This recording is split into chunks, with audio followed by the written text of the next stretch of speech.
RS brothers లో ఆషాఢం KG sale మళ్ళీ మొదలైంది. మరెన్నో క్రేజీ ఆఫర్స్ ఖైదీ చేయండి ఆర్ఎస్ బ్రదర్స్.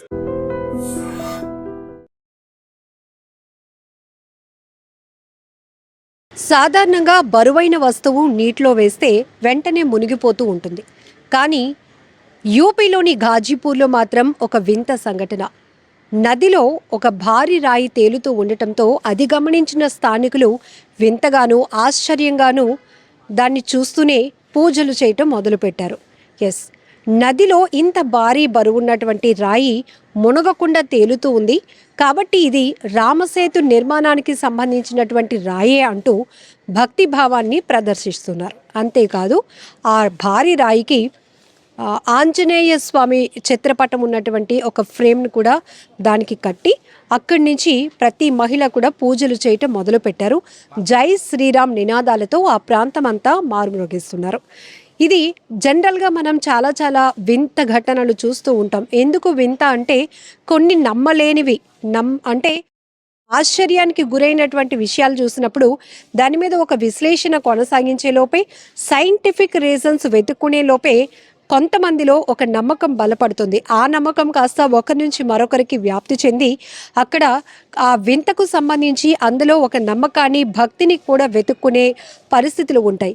ఇప్పుడు యూపీలో ఉన్నటువంటి ఘాజీపూర్లో కూడా ఈ ఘటన ప్రతి ఒక్కరిని భక్తి భావం వైపే ఆలోచింపచేస్తోంది. అందుకే నదిలో ఇంత భారీ రాయి, అది కూడా 3 క్వింటాళ్ళ బరువున్నటువంటి రాయి మునగకుండా తేలుతూ ఉంది అంటే ఖచ్చితంగా ఇది దైవ బలం వల్ల జరుగుతున్న విషయమే.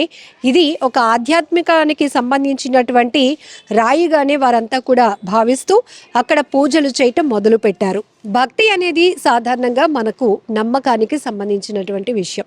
ఒక్కొక్కరు ఒక్కో రూపంలో భగవంతుణ్ణి ఆరాధిస్తూ ఉంటారు, పూజలు చేస్తూ ఉంటారు. అలాగే ఒక్కొక్కరు ఒక్కొక్క విధంగా తమ భక్తిని చాటుకుంటూ ఉంటారు. రకరకాలుగా మనం చూస్తూ ఉంటాం. సోషల్ మీడియా చాలా యాక్టివ్గా అయిన తర్వాత ఎక్కడ ఏ వింత ఘటన జరిగినా క్షణాల్లో అది వైరల్ అయిపోతూ ఉంటుంది. దానికి నమ్మిన వాళ్ళు నమ్ముతూ ఉంటారు, విశ్లేషించే వాళ్ళు విశ్లేషిస్తూ ఉంటారు, మూఢనమ్మకాలు అని కొట్టిపారేసేవారు, అంటే విభిన్నంగా ఆలోచించే రకరకాల మనుషులు మనలోనే ఉంటారు. అయితే కొన్ని చోట్ల మనం వింత ఘటనలు అనేటప్పటికీ వేప చెట్టు నుంచి పాలు కారటం, లేకపోతే దేవుడి చిత్రపటం నుంచి పాలు వస్తూ ఉండటమో, లేకపోతే పువ్వులు పడుతున్నాయనో, విభూది రాలుతుందనో, లేకపోతే కొన్ని చోట్ల కొన్ని విగ్రహాలు పాలు తాగుతున్నాయి, ఇది కదా భక్తి అంటే అంటూ కొంతమంది తమ సంబంధించినటువంటి నమ్మకాన్ని అలా ప్రతి ఒక్కరికి ప్రదర్శించాలి అనుకుంటూ ఉంటారు. ఇది ఖచ్చితంగా చూసే వాళ్ళకి మాత్రం చాలా ఆశ్చర్యంగానే అనిపిస్తూ ఉంటుంది.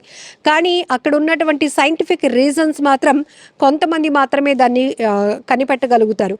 బట్ ఇక్కడ యూపీలో జరుగుతున్నటువంటి ఈ వింత ఘటన కూడా ఆ నోట ఈ నోట వింటం, అలాగే సోషల్ మీడియాలో కూడా క్షణాల్లో వైరల్ కావటంతో అక్కడికి ఆ వింత రాయిని చూసేందుకు, నదిలో తేలుతున్న ఆ భారీ రాయిని చూసేందుకు, అక్కడ పూజలు చేసేందుకు కూడా భక్తులు తరలి వస్తూ ఉన్నటువంటి పరిస్థితి కనపడుతోంది. ఇప్పుడైతే ఇమీడియట్గా అక్కడ ఆ రాయికి, ఏదైతే నదిలో తేలుతున్నటువంటి రాయికి ఆంజనేయ స్వామి విగ్రహాన్ని ఏర్పాటు చేసి, విగ్రహ మూర్తి లాంటి ఒక జెండా లాంటిది ఏర్పాటు చేసి దానికి పూజలు చేస్తున్నారు. అలాగే ఆ నది గట్టు దగ్గర తీర ప్రాంతంలో కూడా కొంతమంది మహిళలు వరుసగా పూజలు చేస్తున్నటువంటి దృశ్యాలు కూడా మీరు చూస్తూ ఉన్నారు.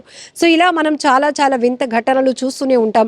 ఈ మధ్య సోషల్ మీడియాలో ఒక వీడియో కూడా వైరల్ అవుతోంది. అది తెలుగు వాళ్ళకు సంబంధించిన వీడియో కాదు, కానీ ఒక ఆమె నేరుగా సాయిబాబా విగ్రహం దగ్గరికి వెళ్ళి మాట్లాడమ్మా అంటూ ఆ ఫోన్ అక్కడ పెడుతూ ఉంటుంది.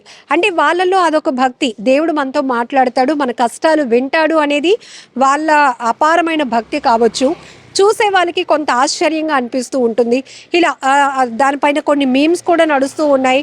ఇంకా సాయిబాబా కూడా తిరిగి మాట్లాడుతూ రిప్లై ఇస్తున్నట్టుగా, అంటే ఒక్కొక్కరు ఒక్కొక్క వేలో దాన్ని ట్రీట్ చేస్తూ ఉంటారు. చూసే విధానం బట్టి అక్కడ ఉన్న దృశ్యాలు మనం అనుకూలంగా చూసుకోవచ్చు, ప్రతికూలంగా మారటానికి కూడా అవకాశం ఉంటుంది. ఏదేమైనా రామసేతు నిర్మాణానికి ఉపయోగించినటువంటి రాయికి సంబంధించింది ఇది కూడా. అందుకే ఇంత బరువున్నటువంటి రాయి కూడా నీటిలో మునిగిపోకుండా, నదిలో మునిగిపోకుండా బయటికి తేలుతోంది. అందులో చాలామంది టెస్ట్ చేయడానికి కూడా ప్రయత్నిస్తున్నారు. ఆ రాయిని లోపలికి వాటర్ లోపలికి ప్రెస్ చేసి అణచడానికి కూడా ప్రయత్నిస్తున్నప్పటికీ కూడా అది మళ్ళీ తిరిగి పైకి తేలుతూ ఉండటం ప్రతి ఒక్కరిని ఆశ్చర్యానికి గురి చేస్తోంది. దీంతో వారంతా కూడా పూర్తిగా భక్తి భావంతోనే అక్కడ పూజలు జరుపుతున్నారు. జై శ్రీరామ్ అంటూ నినాదాలు చేస్తున్నారు. అలాగే ఆంజనేయ స్వామికి కూడా నినాదాలు చేస్తూనే అక్కడ పూజలు కూడా చేస్తున్నటువంటి పరిస్థితి కనబడుతోంది.